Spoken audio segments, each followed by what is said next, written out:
Kini bang kalipay sa kinabuhi? Di siya mapalit og kwarta. Ang kwarta dili kapalit og kalipay. Tinuod ka ha? Ang tubag ani nga argumento kay magdepende ni siya kung kinsa ang tawo nga imong pangutan-on.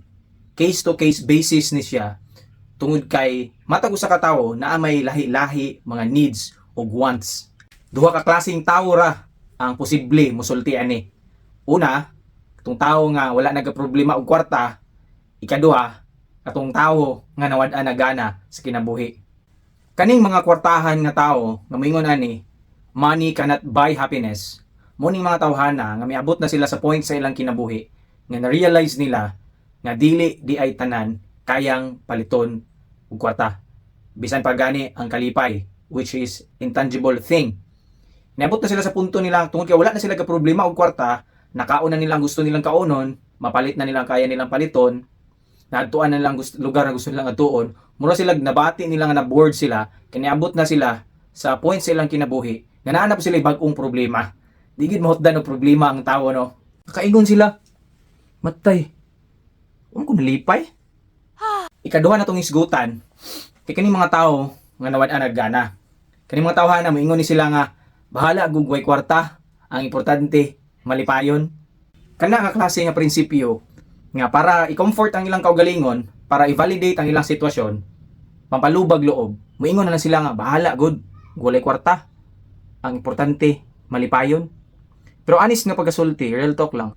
Magmalipayon ba gyud ang tao kung wala siya kwarta? Pangutan-a ko nun ng inahan, na siya anak nga operahanan, urgent kayo. Kung malipayon ba na siya? Wala siya kwarta. Pangutan-a ko nun ng estudyante, nga walay pamilete, walay pangbalon, walay pang tuition, kung malipayon ba na siya?